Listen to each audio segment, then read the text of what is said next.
자, 5강 문장의 다양한 모양 파트 네 번째 한번 시작해 보겠습니다. 흔히 학교에서 말하는 오형식을 배우게 될 거고요. 그거 나올 때 꼭 나오는 녀석이 있는데 이게 사역동사입니다. 그래서 이번에 부제는 사역동사가 make, have, let이라고 라는 질문에서 시작을 해서 지각동사 그리고 흔히 여러분이 수거라고 알고 있던 구조들, 그 부분에 대해서 한번 파헤쳐 보도록 하겠습니다. 상당히 다른 내용이 많을 겁니다. 기대하셔도 좋을까요? 네, 가보죠. 어쨌든 첫 번째, 주어가 있고 동사가 있어야 되는 건 문장이면 당연한 거니까 주어는 행위자고요. 그죠? 동사는 행위자의 움직임. 그리고 여기서는 일단 기본적으로 목적어가 나옵니다. 그죠? 자, 그가 부릅니다. 그녀를. 뭔가 좀 부족한 게 있죠? 그는 만들었습니다. 그녀를. 이건 말도 안 되고요. 자, 여기는 이 동사 뒤에 있는 명사가 그러니까 허를 말하는 겁니다.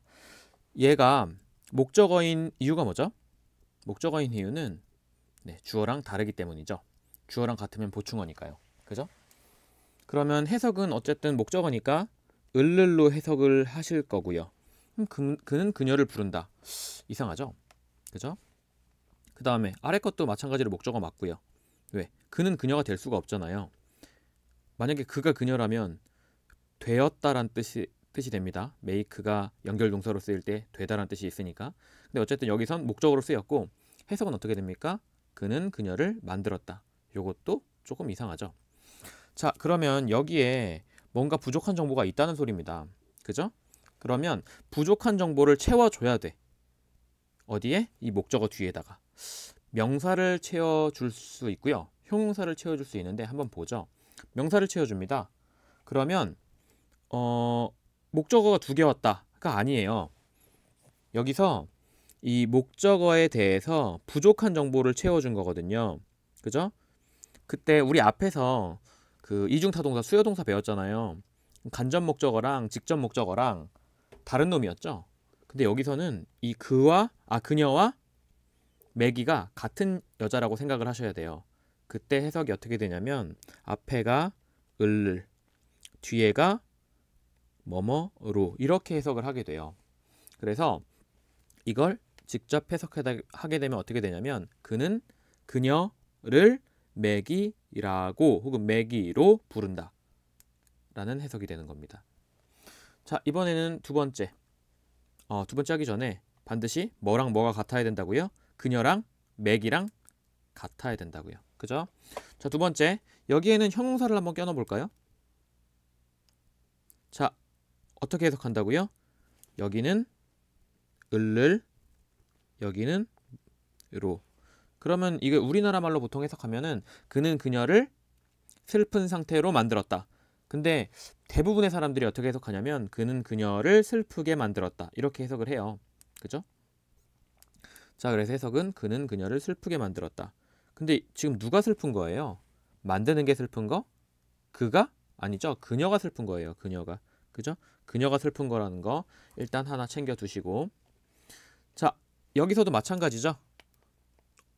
그녀가 슬픈 거예요. 그러니까 그녀와 슬픈 건 지금 같은 동일선상에 있다라고 생각을 하시면 됩니다. 근데 만약에 여기도 명사 하나 넣어보면 두 가지 해석이 나올 수 있을 거라는 걸 좀 생각해 보셔야 돼요. 한 가지는 뭐예요? 그녀랑 이 인형이랑 같을 경우. 이럴 땐 어떻게 해석한다고? 같을 경우에 앞에는 을을, 뒤에는 로. 그러니까 그는 그녀를 인형으로 만들었다. 이거 어디서 나올 수 있는 거냐면 뭐 해리포터 같은 거에 나올 수 있는 거겠죠. 해리포터 보면 막 마법을 쓰니까. 그죠? 혹은 뭐 만화책 같은 거에도 나올 수 있겠네요. 만약에 다르면 그러면 앞에는 에게, 뒤에는 을을이잖아요. 그죠? 그러니까 그는 만들어 주었다. 그녀에게 인형 하나를. 이런 해석이 나와야 됩니다. 그녀에게 인형 하나를 만들었다가 아니라 만들어 주었다. 이렇게 해석을 하셔야 된다는 거죠. 아, 이렇게 목적어 뒤에서 올 수 있는 명사 혹은 형용사, 구를 누구를 보충해 주기 위해 오는 거야? 앞에 있는 목적어를 보충해 주기 위해서 오는 거예요. 목적어가 부족하니까 목적어만으로는 정보가 부족하니까 그 부족한 정보를 채워주는 명사구 혹은 형용사구가 온 겁니다. 그런 친구들을 당연히 보충어라고 부르고요. 이 보충어는 누구에 대한 보충어예요? 네, 목적어에 대한 보충어예요. 학교에서는 이걸 뭐라고 부르냐면 목적격 보어라고 부릅니다. 저는 보어라는 말 별로 안 좋아하니까 어쨌든 목적격 보어라고 부르는 녀석이에요. 아, 누구에 대한 보충어? 목적어에 대한 보충어. 누가 올 수 있다고요? 네, 형용사구랑 명사구가 올 수가 있다는 거죠. 그죠? 자, 그럼 조금 더 한번 확인해 봅시다. 아까 봤던 건데, 자, 그는 만들었습니다. 그녀를 인형으로 만들었습니다. 이렇게 마법, 그죠? 그래서 해석은 그는 그녀를 인형으로 만들었습니다. 근데 만약에 다르면 앞에는 에게, 뒤에는 을을이 되는 거잖아요. 그죠? 그럼 어떻게 해석합니까? 그는 그녀에게 인형을 만들었다가 아니라 그는 그녀에게 인형을 네, 만들어 주었다라고 해석을 하셔야 됩니다. 자, 그러니까 타동사 뒤에 뭐가 두 개 위치할 때, 명사구가 두 개 위치할 때 해석이 두 가지 방향이 나온다는 거죠. 그죠? 만약에 동사 뜻이 뭐뭐 해 주다 라는 동사로 해석이 돼요. 그러면 해석 어떻게 한다고? 앞에는 에게, 뒤에는 을을 이렇게 해석한다고요. 그죠? 그렇지만 만약에 주다가 아닐 경우에는 그때는 앞에는 을을, 뒤에는 뭐뭐로 라고 해석을 해 주신다고요. 그죠? 그래서 이것처럼 목적어 뒤에서 목적어에 뭐가 오는 거예요? 부족한 내용을 채워주는 정보. 부족한 내용을 채워주는 정보가 오는데 이런 녀석들을 뭐라고 부른다고요? 목적어에 대한 보충어라고 부른다고. 목적어에 대한 보충어. 한국에서 뭐라고 부른다고요? 목적격 보어요. 왜 목적격 보어라고 부를까? 네, 어쨌든 기본적으로 뭐랑 뭐 온다고요? 명사구랑 형용사구가 옵니다. 그래서 이런 녀석들을 뭐라고 부르냐면 복합타동사라고 불러요. 그냥 타동사는 목적어 하나 받는 녀석들. 이중타동사는 목적어를 두 개 받는 녀석들.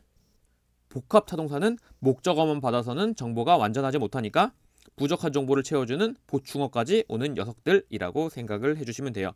이 동사 이름 외우라는 거 아닙니다. 자, 그럼 어떤 부분을 생각해 보셔야 되냐면 특히 있잖아, 형용사구가 오는 경우를 좀 한번 생각해 보셔야 돼요. 왜냐면 이게 우리나라 말로 해석하는 과정에서는 약간 부사처럼 느껴집니다. 자, 한번 문장을 보죠. 그는 만들었습니다. 그녀를 슬프게 만들었습니다. 자, 그녀를 슬프게 만들었습니다. 그죠? 자, 두 번째, 그는 쳐다봤습니다. 그녀를 슬프게 쳐다봤습니다. 그죠? 그는 그녀를 슬프게 쳐다봤습니다. 둘 다 부사 오면 될 것 같잖아요. 왜냐면 슬프게가 만들었다를 꾸미는 게 맞죠. 슬프게 만들었다 말 되잖아요. 슬프게 그녀 말 안 되죠? 그죠? 그러니까 부사 오는 거 맞을 것 같아. 여기서 아래도 슬프게 쳐다봤다 말 되죠? 슬프게 그녀는 말이 안 되잖아요. 그러니까 부사 오는 게 맞는 것 같죠? 근데 잘 생각해 보세요. 여기서 자, 그는 만들었어요. 그녀를 슬프게. 누가 슬퍼진 거야? 지금 그녀가 슬퍼진 거죠. 자, 그는 쳐다봤어요. 그녀를 슬프게. 누가 슬픈 거야? 그가 슬픈 거죠. 그래서 슬픈 그가 어떻게 쳐다본 거야? 슬퍼하면서 쳐다본 거잖아요. 그러니까 얘는 지금 동사를 꾸미는 부사가 오는 게 맞다고. 그죠? 이게 맞아요. 하지만 지금 위에 거는요, 새들리가 이상합니다. 그는 그녀를 슬프게 만들었다. 누가 슬퍼집니까? 그녀가 슬퍼지죠. 여기 명사잖아요. 그러니까 명사를 꾸며주는 뭐가 와야 돼? 명사를 꾸며주는 뭐가 와야 됩니까? 네, 형용사가 와야 돼요. 근데 해석은 어떻게 느껴져? 부사처럼 느껴진다고요. 이거 제가 어떻게 말씀드렸었어요? 연결동사 할 때도 말씀드렸었잖아요. 그죠? 이런 부분 좀 주의하셔야 된다는 거. 그래서 저는 슬프게보다는 네, 슬픈 상태로 만들었다라는 해석을 조금 더 선호하는 편입니다. 이게 머리엔 좀 더 잘 들어오더라고요. 자, 어쨌든 부사는 누굴 꾸민다 그랬어요? 기본적으로 네, 동사를 꾸미게 된다고 했습니다. 뭐 부사가 무조건 동사만 꾸며야 된다는 소리가 아니라 기본적으로 공부할 때는 일단 동사를 꾸민다라고 생각하시는 게 편하다고요. 그럼 새들리가 오면 이건 해석이 달라져요. 어떻게? 그는 그녀를 만들었다. 슬프게. 근데 어떻게 만들었어? 슬퍼하면서 만들었다. 이런 뜻이 돼버리는 거예요. 말도 안 되죠. 그죠? 뭐 박사도 아니고. 그래서 엉뚱한 뜻이 되니까 명사구인 허에 대한 부족한 정보를 채워주는 부사가 아니라 뭐가 온다? 네, 형용사구가 와야 된다. 자, 이 부분 중요하고 결론적으로 목적어에 대한 보충어 자리에 명사구가 오면 그건 어떤 정보다? 목적어가 무엇인지 혹은 목적어가 무엇이 되는지에 대한 정보라고 생각하시면 되고, 형용사구가 오면 목적어가 어떤 상태인지 혹은 목적어가 어떤 상태가 되는지, 그죠? 이런 정보를 나타내는 거예요. 결국 무엇인지 이건 비동사에 대한 얘기죠. 무엇이다. 무엇이 되는지 이건 become 동사에 대한 얘기잖아요. 그죠? 그러니까 목적어와 목적어에 대한 보충어 사이에는 뭐가 있는 거야? 실제로는 be나 become이 있는 이렇게 주어 동사 관계라고 생각해 주시면 돼요. 그러니까 처음에 해석을 할 때 이걸 어떻게 해석하냐면 이런 동사들에 익숙해져야 되고 이 전체를 하나처럼 해석하셔야 된다는 거예요. 전체를.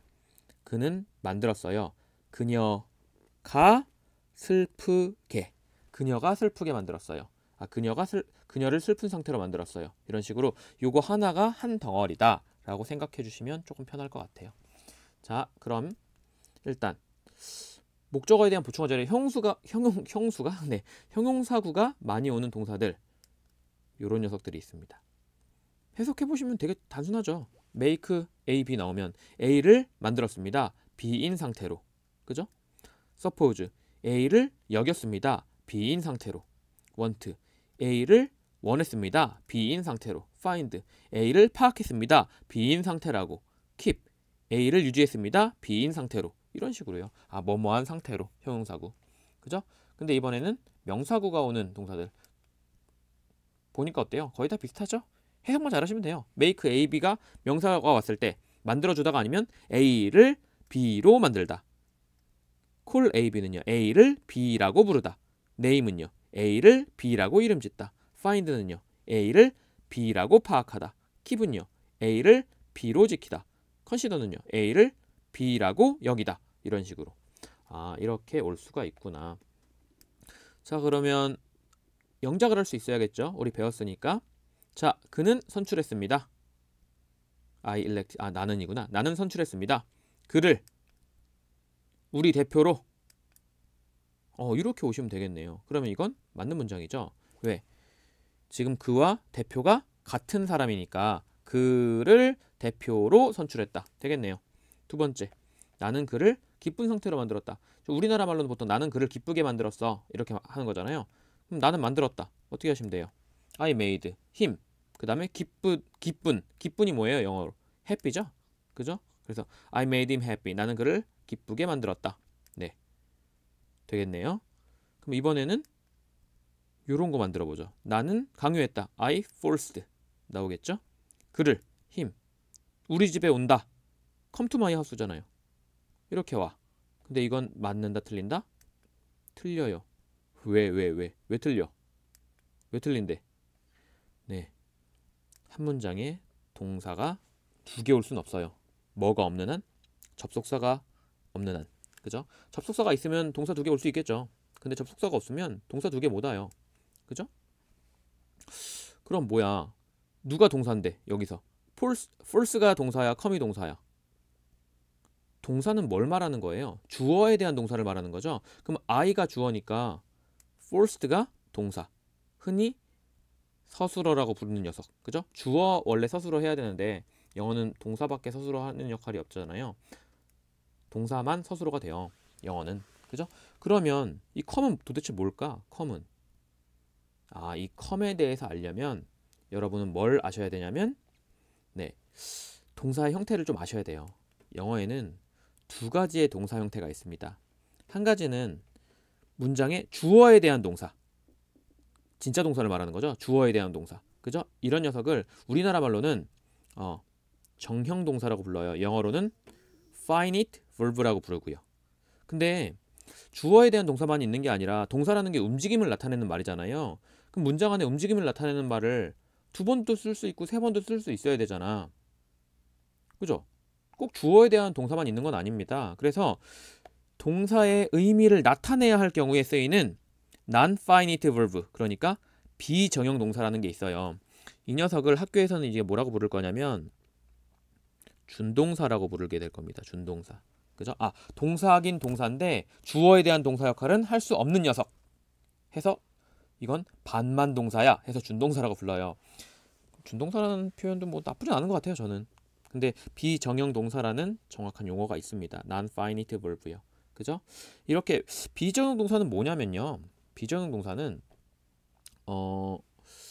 원래 그 주어에 대한 동사는요. 어떤 걸 가지고 있냐면 시제, 인칭, 수를 가져요. 근데 비정형 동사는요. 시제, 인칭, 수의 영향을 받지 않아요. 이게 뭔 소리냐면 봐봐. I를 쓰면 M을 써야죠. 여기다가 is를 쓰면 안 되잖아요. 그죠? 두 번째, she를 쓰면은요. is를 써야죠. 여기다 M을 쓰면 안 되잖아요. 그죠? 아, 이렇게 인칭에 대해서 영향을 받아 일단. 그리고 시제도 영향을 받죠. M이 과거가 되면 was가 되죠. is가 과거가 되면 was가 되죠. a가 과거가 되면 were가 되죠. 이렇게 시제의 영향도 받고요. 그 다음에 they면은 is를 쓰면 안 되죠. a를 써야 되잖아요. 그죠? 아, 이런 식으로 수의 영향을 받아. 아, 굉장히 많은 영향을 받는 녀석이야. 정형동사라고 불리는 주어에 대한 동사는. 근데 비정형동사는요. 이런 시제 인칭 수의 영향을 안 받아요. 그래서 네 종류가 나옵니다. 네 종류. 자, 네 종류가 뭐냐면 to, ing, pp, 원형. 이렇게 네 종류가 있어요. 아, 준동사에는 어떤 비정형 동사, 준동사에는 to, ing, pp, 원형이 있다. 그러면 이건 왜 시제 인칭 수의 영향을 받지 않냐면 동사의 원형에다가 저 동사 원형 VR로 쓸게요. 동사의 원형에다가 앞에 to를 붙이거나 혹은 동사의 원형에다가 뒤에 ing를 붙이거나 혹은 동사의 원형이 pp가 되거나 혹은 동사 원형 그 자체를 쓰거나 이런 식으로 동사의 모양 자체가 절대 변할 수가 없습니다. 시제에도 영향을 안 받고 인칭에도 영향을 안 받고 수에도 영향을 안 받아요. 그죠? 그래서 이 녀석들은 이런 거에 영향을 받지 않는 대신에 모양이 고정되어 있습니다. 그죠? 모양은 고정돼서 동사의 원형에다가 to를, 동사의 원형에다가 ing를, 동사의 원형이 pp의 모양으로 변하고 동사의 원형 그대로 쓰고 요 네 종류가 있어요. 그럼 여기는 주어에 대한 동사 자리 아니니까 요 네 종류 중에 하나를 써야 되겠네요. 그죠? 뭘 써야 될까요? 내가 강제했어요. 그가 우리 집에 오도록. 내가 강제하면 집에는 언제 와요? 나중에 오죠? 미래에 오죠? 그죠? 그래서 미래에 해당하는 요 네 개 중에 한 개 to를 쓰면 됩니다. 그럼 이게 말이 돼요. I forced him to come to my house. 요렇게. 정말 신기한 모양이 되네요. 그러니까 우리는 이제 이러한 형태의 모양을 다 영작할 수 있게 되는 거예요. 뭐 예를 들어 볼까? 예를 들어 보면 나는 그녀가 내 여자친구이길 원해요. 나는 원해요. 그녀가 내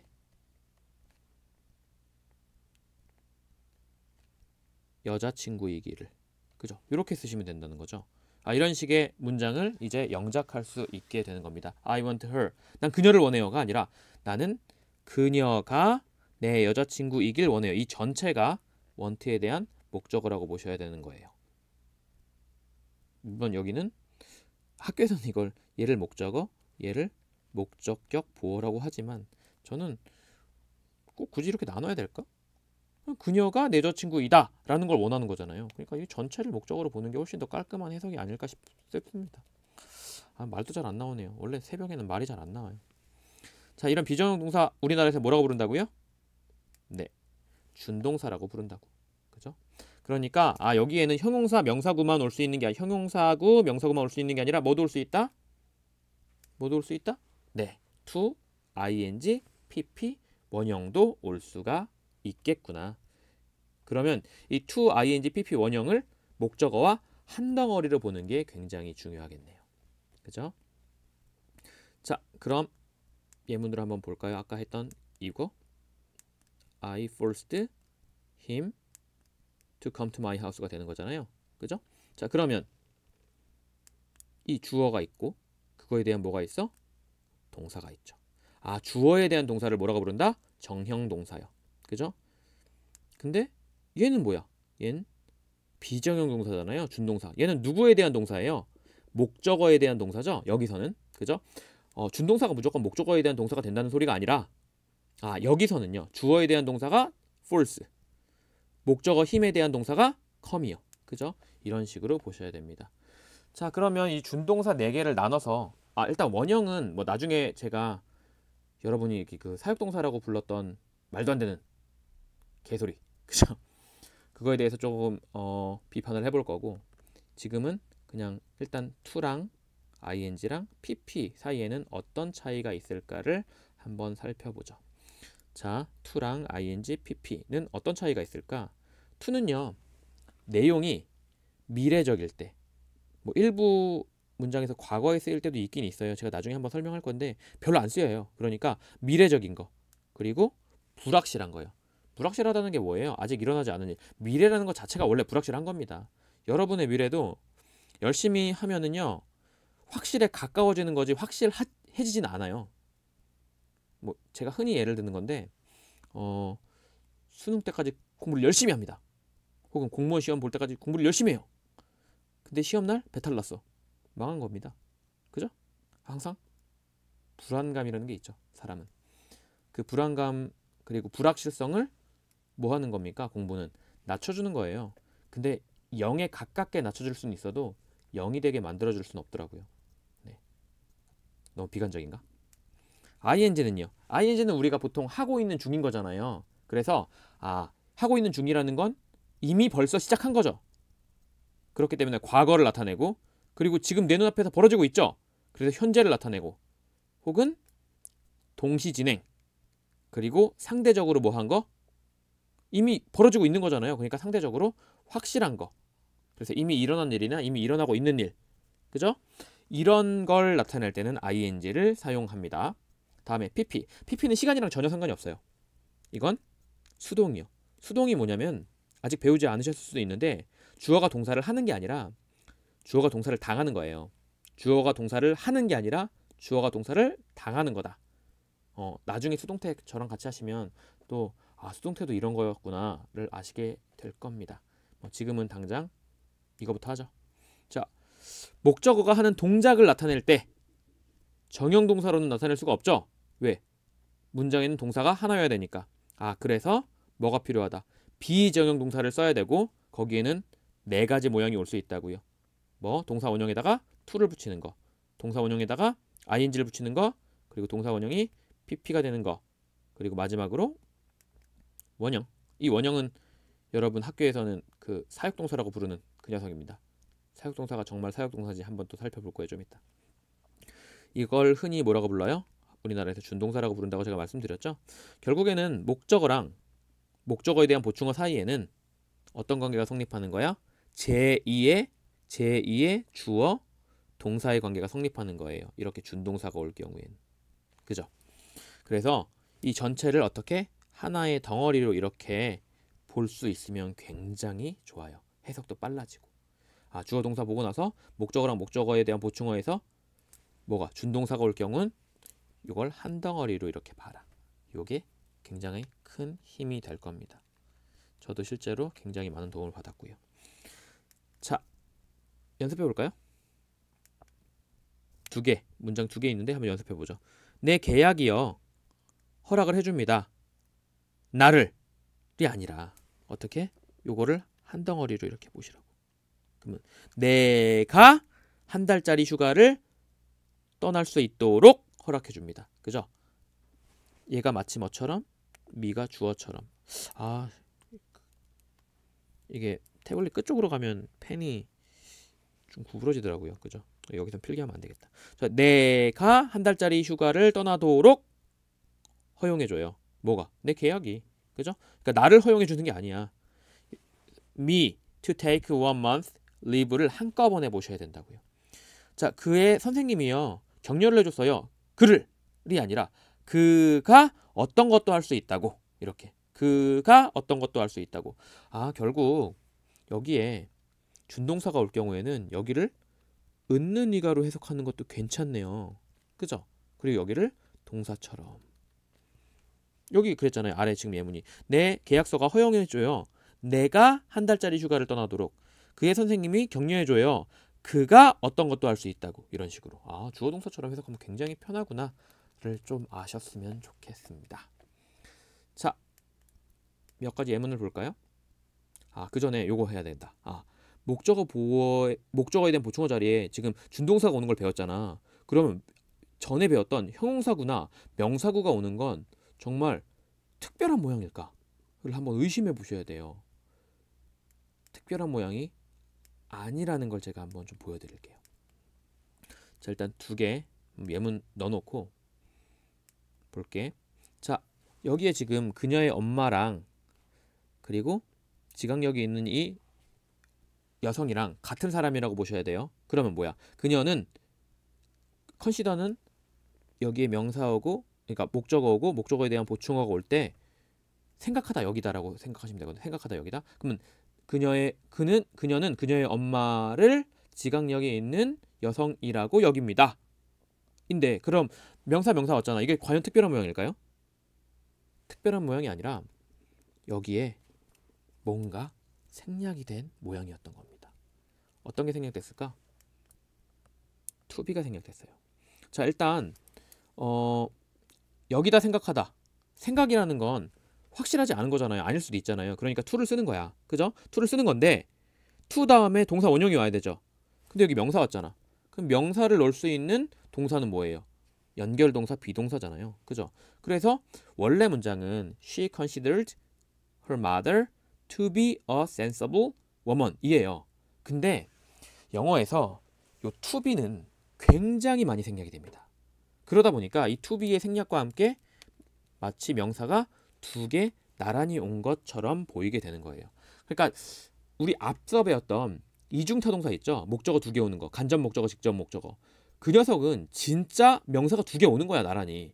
하지만 얘는요, 명사가 두 개 나란히 오는 게 아니라 원래는 명사와 명사 사이에 to be가 있었던 거고 그 to be가 영어에서 자주 삭제가 되니까 없어진 모양으로 자주 쓰이게 되고요. 그래서 명사구가 목적어 뒤에 바로 오는 것처럼 보이게 되는 겁니다. 이것도 마찬가지예요. 여겨라. 여겨라. 너 자신을 운이 좋다고. 근데 왜 운이 좋은데? 네가 잘리지 않은 거에 대해서. 잘리지 않은 걸 운 좋다고 생각해라. 이건데 여기도 지금 목적어가 왔고 여기에는 형용사가 왔죠. 그러니까 목적어에 대한 보충어가 온 거야. 이것도 특별한 모양이 아니라는 거죠. 여기도 to be가 생략됐거나 혹은 as가 consider A as B 많이 들어보셨죠? 그죠? 그래서 as가 생략되는 경우가 되게 많아요. 또 형용사가 오는 경우는 as가 굉장히 많구나. 그죠? to be도 될 수 있고 어쨌든 그러다 보니까 목적어 뒤에 형용사가 또 자연스럽게 연결돼서 보이는 거구나 라는 걸 아셔야 되는 겁니다. 그래서 형용사구나 명사구도 대부분은 다 그냥 뭐가 생략된 거야? to be나 as가 생략된 형태입니다. 그죠? 그러니까 결국 이 to be, be이다.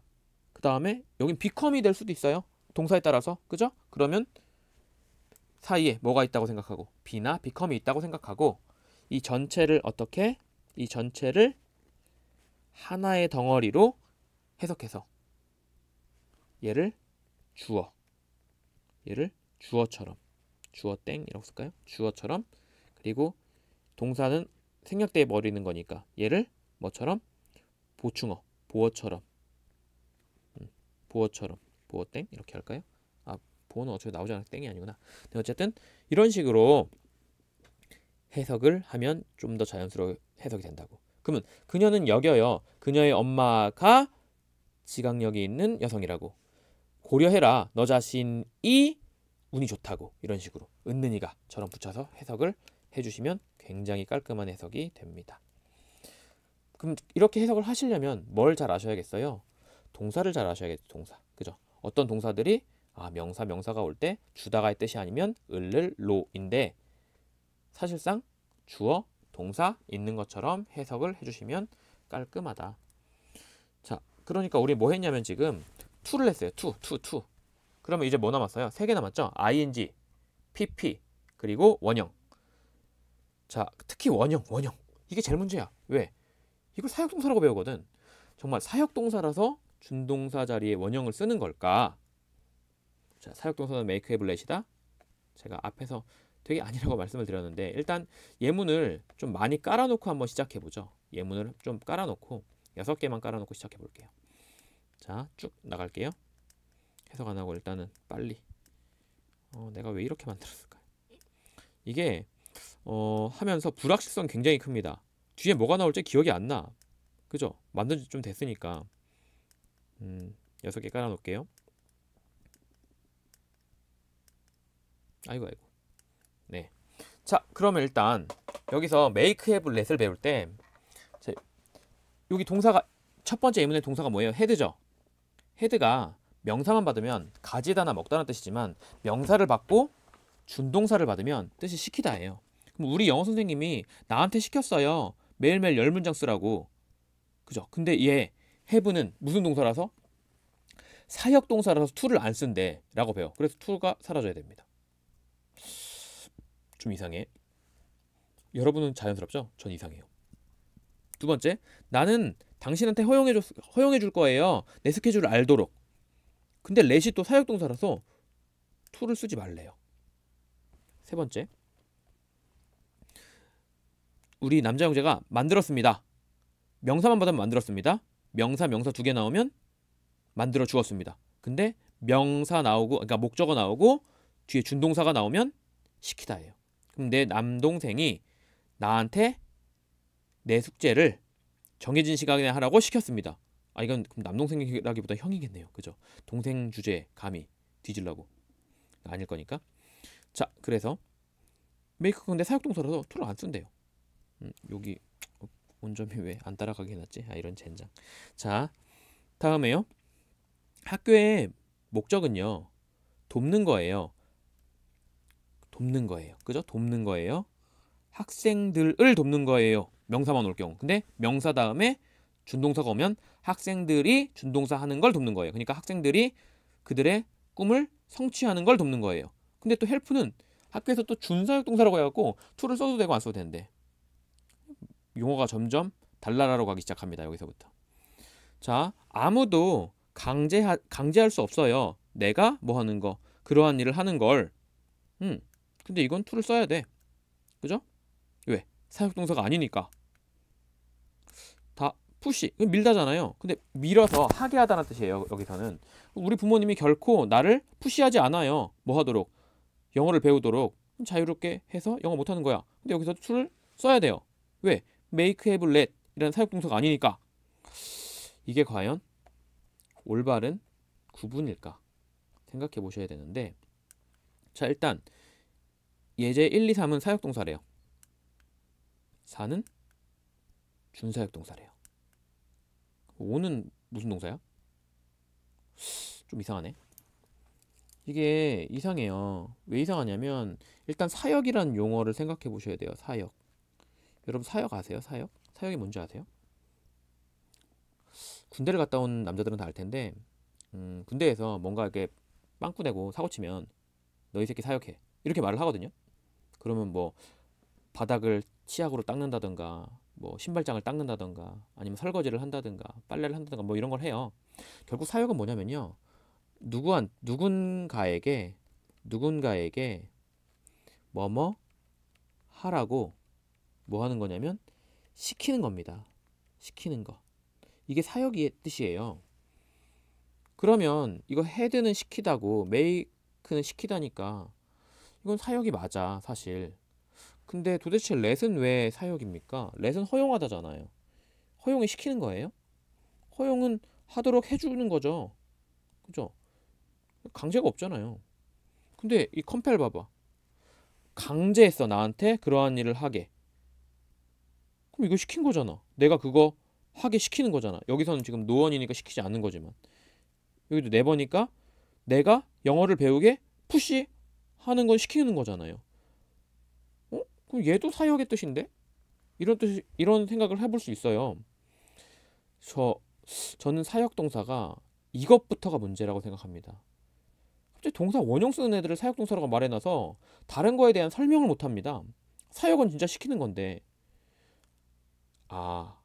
그럼 여기서 뭘 할 수 있냐면 이게 사역동사고 이게 준사역동사고 이런 게 아니라 이 5번, 6번도 사역동사다. 좀 충격적인가요? 그렇게 배우질 않으니까. 그래서 사역동사를 한번 정의를 해보겠습니다.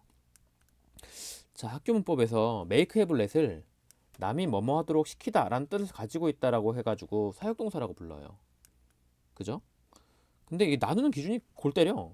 시켜서 사역동사가 아니라 목적어에 대한 보충어 자리에 to를 사용하지 않고 to가 빠진 원형을 사용하기 때문에 사역동사라고 설명을 해요. 이건 앞뒤가 안 맞는 설명이지. 이게 뭐랑 똑같은 거냐면 그네 누나 그 답변서에 그 순실이가 국정 개입이 1%도 안 된다 라고 말해서 이건 탄핵 사유가 될 수 없다 라고 말하는 개소리랑 똑같은 겁니다. 완전 개소리지. 아니 원형을 쓰니까 사역동사라고? 야 그럼 원형동사라고 하든가. 사역은 시키는 건데 원형 써도 사역동사라는 게 말이 돼? 안 되잖아요. 그죠? 하물며 또 한술 더 떠가지고 help는 목적어에 대한 보충어 자리에 to를 써도 되고 안 써도 돼. 그리고 get은 또 시키다라는 뜻이 있지만 to를 써야 된대. 아주 뭐 지 맘대로 막 망쳐놨어. 그래서 준사역동사라고 막 부릅니다. 아주 개상망측한 이름을 붙여놨습니다. 이게 과연 적절한 분류인가 한번 구분해 봅시다. 예문 두 개 볼게요. 자, 나는 원하지 않아요. 다른 사람들이 나를 위해서 내 일을 하도록 강제하는 걸 원하지 않아요. 강제하다. 나는 원하지 않아요. 다른 사람들이 나를 위해서 내 일을 하는 걸 시키도록 원하지 않아요. 둘 다 결국 강제하다, 시키다 똑같은 뜻이에요. 근데 force는 사역동사가 아니라서 to를 쓰고요. make는요. 사역동사를 to를 안 쓴대. 아니 지금 위에 문장과 아래 문장이 똑같은 뜻인데? 왜 위에 건 to를 쓰고 아래 건 to를 안 써? 그러면서 설명하는 건 위에 건 사역동사가 아니라 to를 써야 되고 아래 건 사역동사가 to를 안 쓰는 거야 라는 개소리를 하시는데 정말 개소리입니다. 자, 위 두 문장은 거의 같은 뜻이거든요. 옥스퍼드 영용사전 보면 make의 뜻이 뭐라고 나와 있냐면 cause, to appear, happen, become, do or force라고 나와 있어요. make는 그럼 무슨 뜻인 거야? force의 뜻인 거야. 그럼 이 두 문장은 실제로는 같은 뜻이라고요. 그런데도 불구하고 위에 건 사역동사가 아니라서 to를 쓰고 아래 건 사역동사 to를 안 쓴다는 그런 설명은 말이 안 된다는 겁니다. 자, 그래서 제가 찾아봤죠. 자, 사역동사가 영어로 뭐라고 하냐? 사역동사 영어로 causative verb라고 합니다. 근데 이 causative가요. 뭐의 형용사형이냐면 cause, 야기시키다의 형용사형이에요.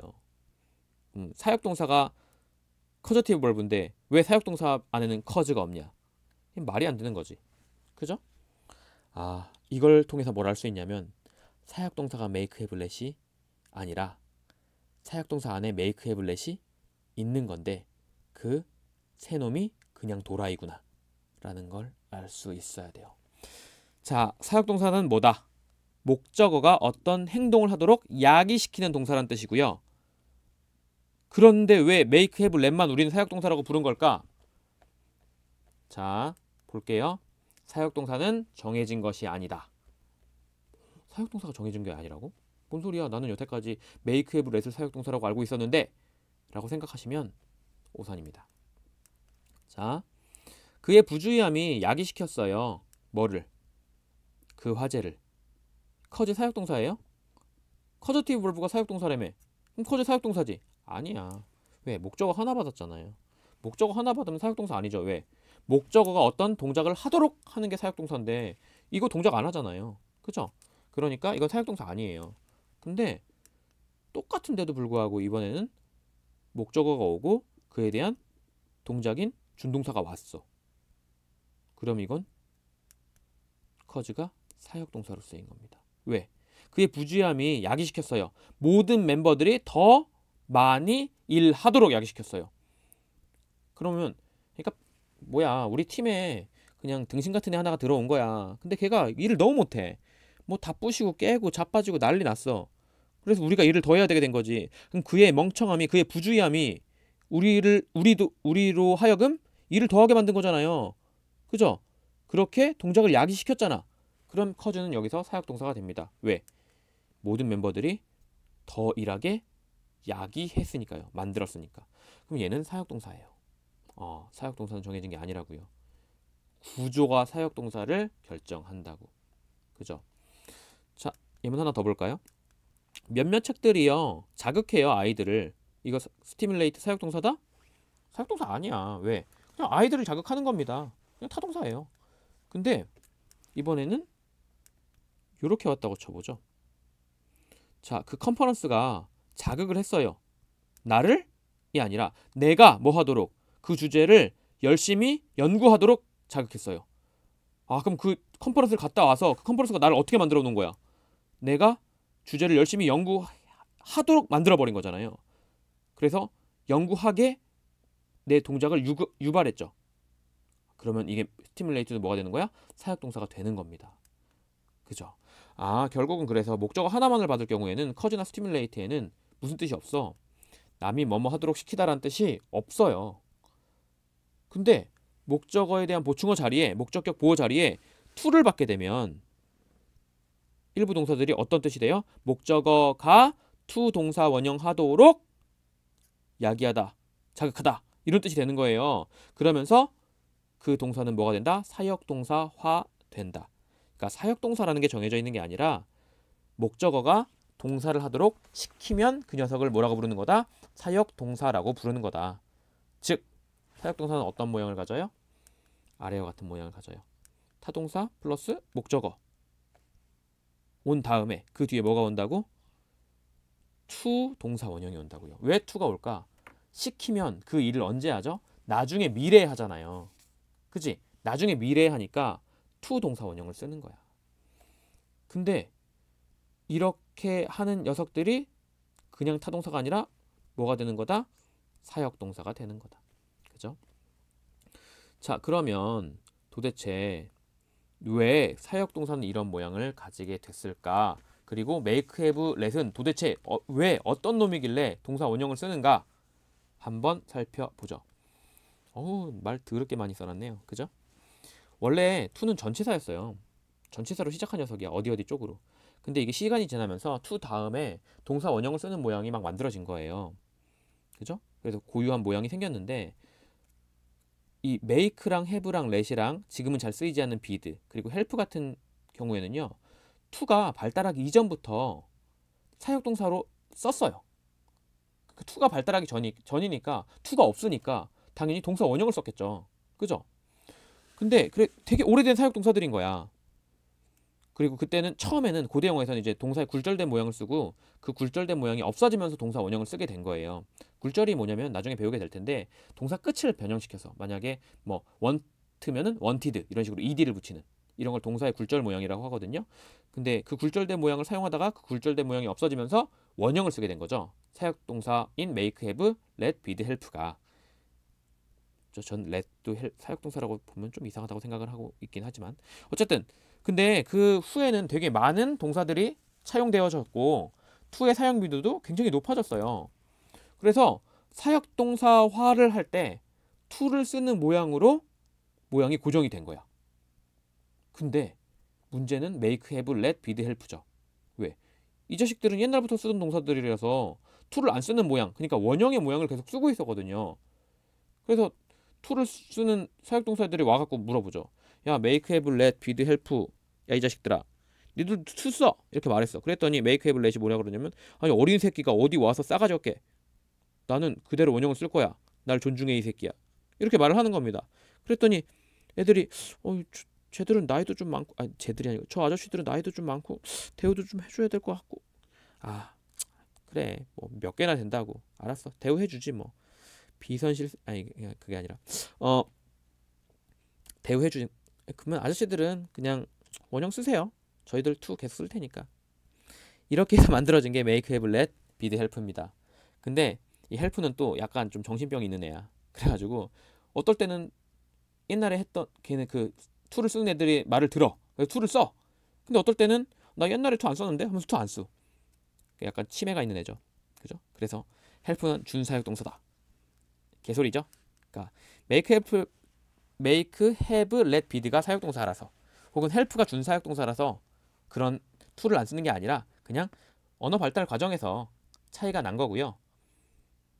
그래서 지금은 모든 사역 동사들은 목적어 뒤에 to 동사 원형을 씁니다. 하지만 옛날부터 쓰던 make, have, let, bid, help는 대우해주는 거죠.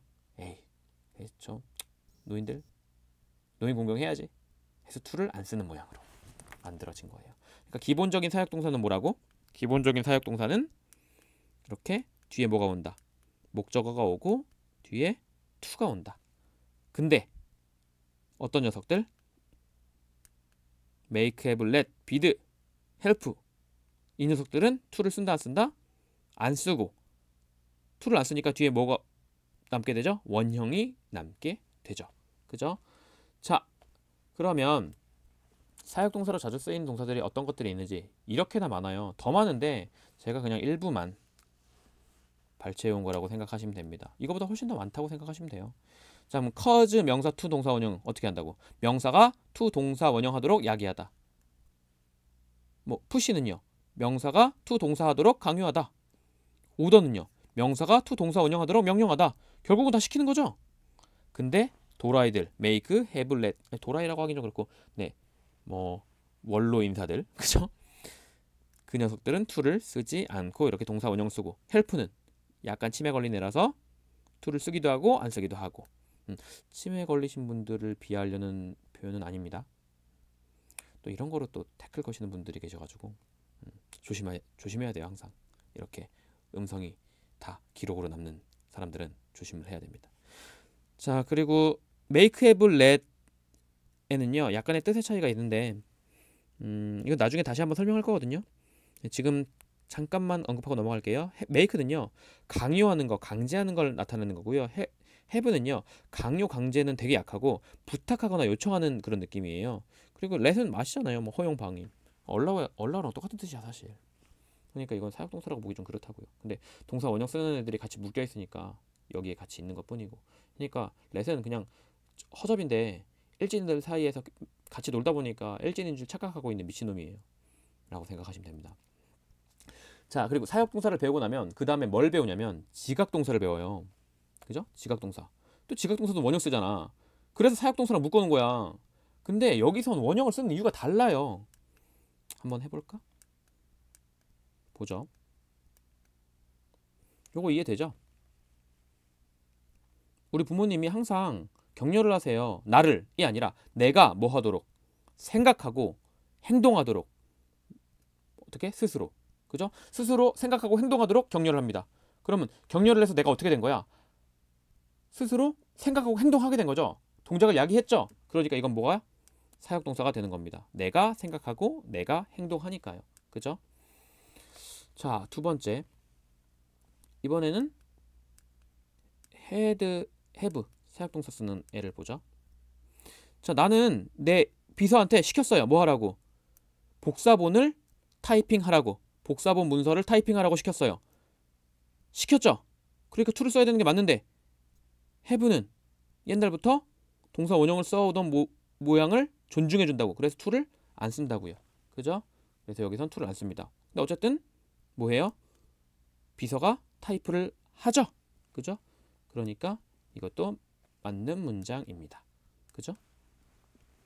자, 근데 요 문장 다시 한번 볼게. 이 세 번째. 마이크가 봤어요. 그의 친구가 사용하는 걸 볼펜은 아니구나. 여기는 연필을 무기로. 제가 이거 어디서 영감을 얻었냐면 제 독고라는 만화가 있어요. 거기에 주인공 3인방 중에 한 명이 펜을 무기로 씁니다. 만화 좋아하시나 모르겠네요. 만화 되게 좋아하거든요. 통, 독고, 블러드레인 다 같은 그림 작가가 그리는 건데 굉장히 재밌어요. 공부하죠. 마이크가 봤어요. 그의 친구가 연필을 무기로 사용하는 걸 봤어요. 목적어 다음에 준동사의 위치니까 to를 썼어. 근데 여기서 to를 쓰면 안 된대. 왜? so가 지각동사라서 to를 쓰면 틀린대요. 그래서 to를 안 써야 이게 뭐 한대? 맞대요. 그러면서 또 외워. 지각동사를. 근데 의미적으로 한번 생각해 보죠. 의미적으로. to는 뭐라고? 아직 일어나지 않은 일, 불확실한 일이라 그랬잖아요. 근데 여기서 봐봐. 마이크가 봤어. 뭘? 그의 친구가 연필을 무기로 사용하는 걸 봤어. 그럼 사용했어, 안 했어? 사용했죠. 봤어, 안 봤어? 봤잖아. 이미 본 거잖아. 근데 왜 to를 쓰냐고. 그래서 to를 안 쓰고 to가 없어지는 거야. 아, 지각동사는 사역동사랑 똑같아서 원형을 쓰는 게 아니라 왜? 의미적으로 to를 쓰면 아직 일어나지 않은 일이잖아요. 여기 to 써버리면 뜻이 뭐가 되냐면 마이클은 봤어요. 그의 친구가 연필을 무기로 앞으로 사용하게 될 것을 봤어요. 뭐 예언자 점쟁이야? 그러니까 여기 to 안 쓰는 거야. 그래서 to를 안 쓰는 겁니다. 그러니까 지금 동사 원형을 쓰는 이유가 다르다고요. to를 쓰면 의미가 이상해지니까. 근데 여기서 처음으로 뭐가 나오냐면 준동사 ing가 나와요. 봐봐. 마이크가 그의 친구를 본 거야.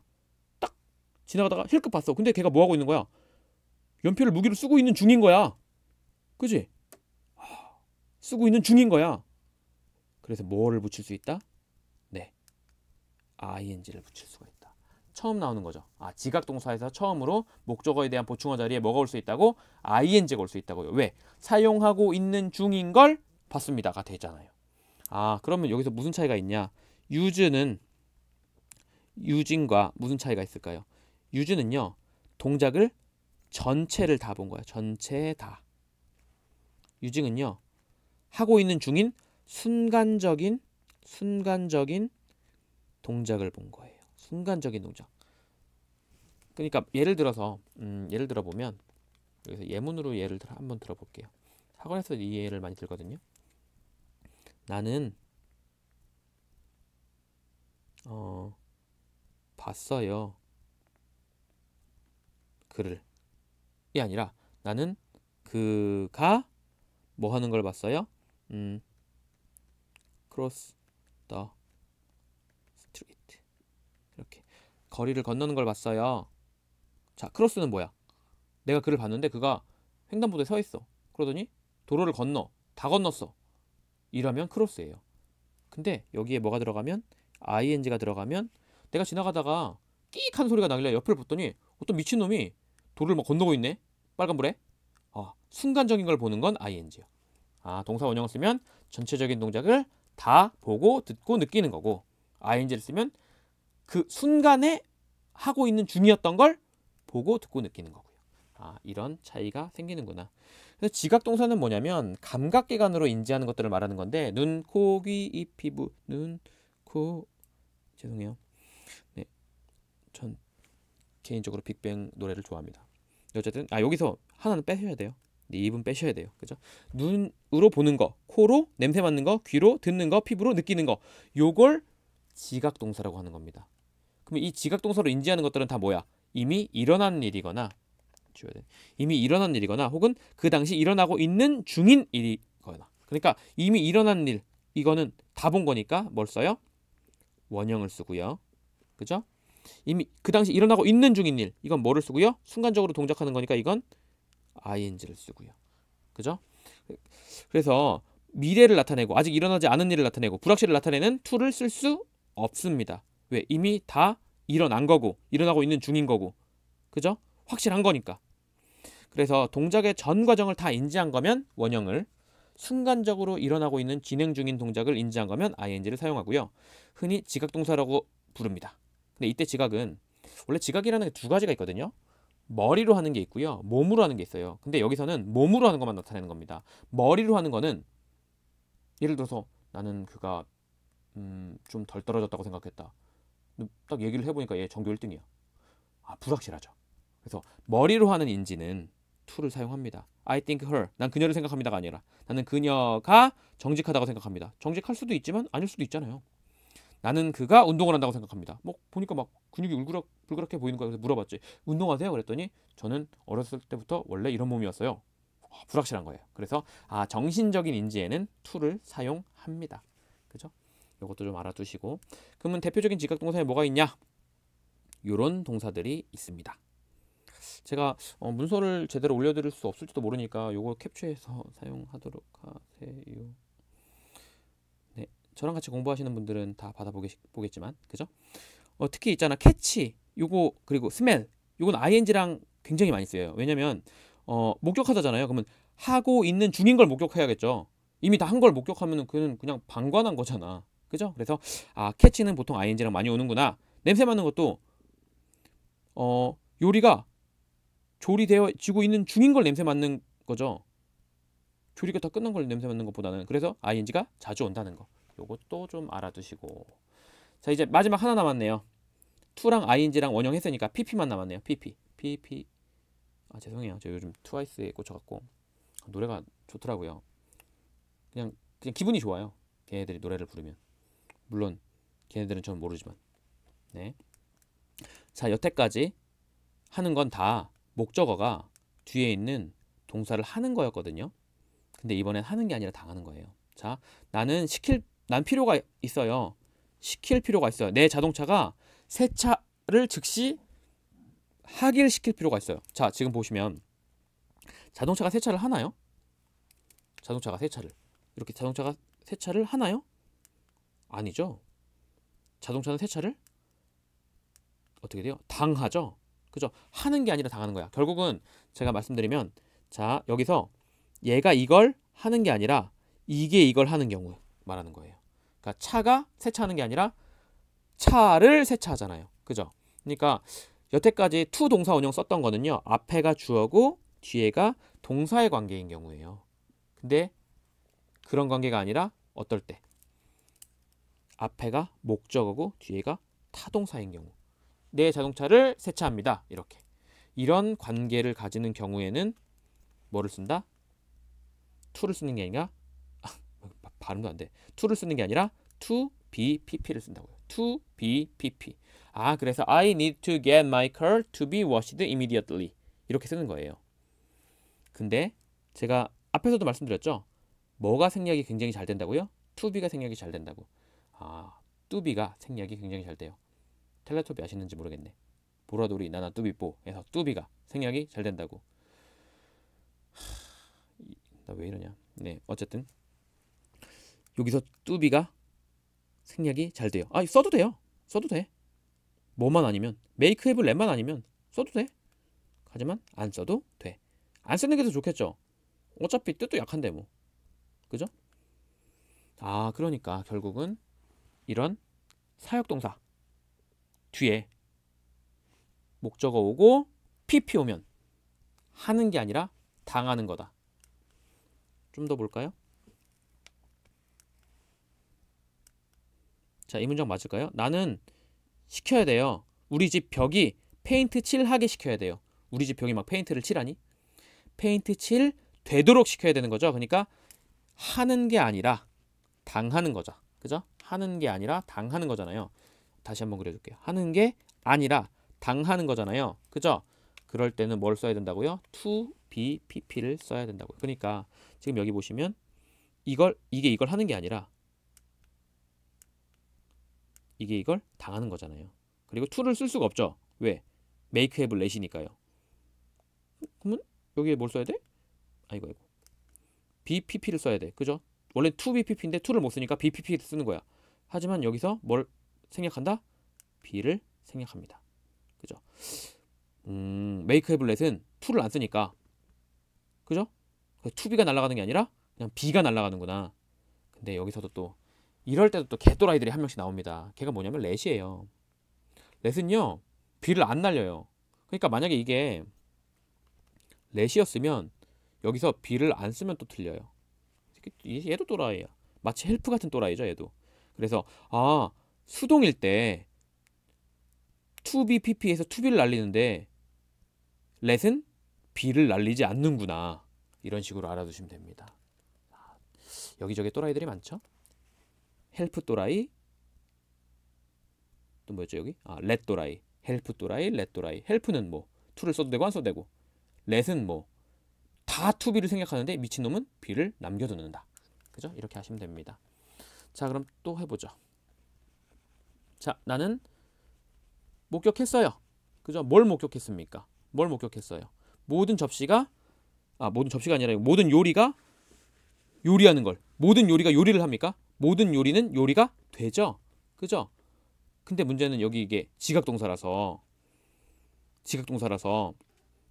이미 일어난 일이잖아요. 모든 요리가 요리되는 걸 이미 일어난 일이잖아요. 그러니까 to를 안 쓴다고요.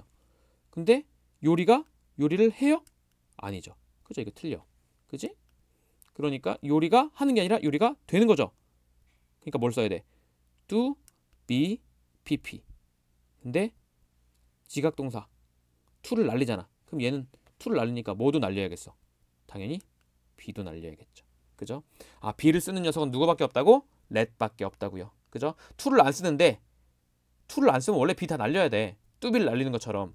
하지만 let은 to가 없는데도 불구하고 be를 날리지 않고 그대로 쓴다고요. 그죠? 예문 또 몇 개 볼게요.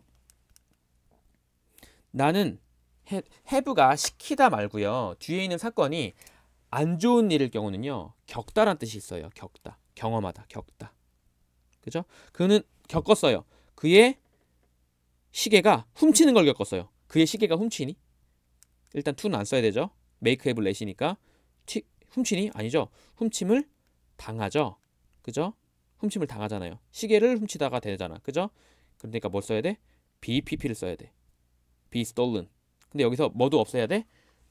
to, be가 같이 날아가는 것처럼 to가 없으니까 be도 날아간다고. 그죠? 또 있나? 네, 없네요 이제. 자, 목적어와 목적어 보충어 사이에 된 사실상 주어 동사의 관계이니까 목적어가 행위자, 목적어에 대한 보충어가 행위자의 움직임을 나타낸다. 근데 목적어가 행위자고 목적어에 대한 보충어가 행위자의 움직임이 아니라 행위자가 주체가 아니야. 동작의 대상이야. 그러면 능동이 아니라 수동을 써야 되고요. to 동사 원형이 아니라 to, be, pp를 써야 되고 to, be는 뭐 된다? 생략된다. 그래서 결국 pp만 남거나 원형이 남을 때 be 항상 생략돼야 되잖아요. 그죠? 근데 뭐 된다? let은 be를 남긴다. 그죠? 그리고요. ing가 아니라 being pp라는 건 이건 뭐냐면 좀 볼게요. 나는 어떻게 될까요? 봤어요. 뭘? 그 기계가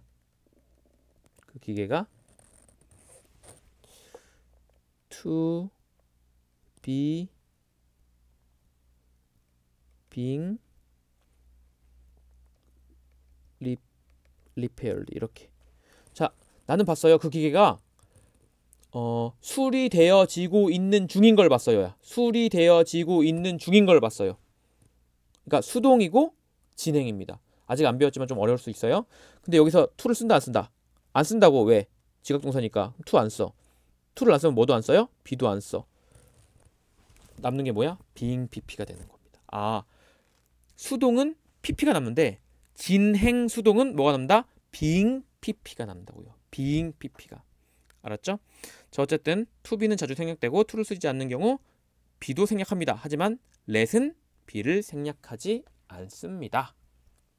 여기까지가 여러분이 학교에서 배우는 오형식의 모양 끝은 아니고요. 더 자세한 내용은 동사구에서 다시 한번 또 다루게 될 겁니다. 어쨌든 여기까지가 오형식이라고 불리우는 모양을 본 거고요. 더 자세한 내용은 나중에 동사구에서 만나게 될 거고, 원래 오형식을 하면 여기까지가 끝이어야 되지만 저는 동사의 모양 두 가지를 다음 강의에서 다시 한번 좀 더 보고 넘어가게 될 거예요. 꼭 시청해 주시고 이해가 안 되시면 반복해서 보시고. 아셨죠? 네, 여기까지 수업 듣느라 수고하셨습니다. 다음 강의에서 뵙죠.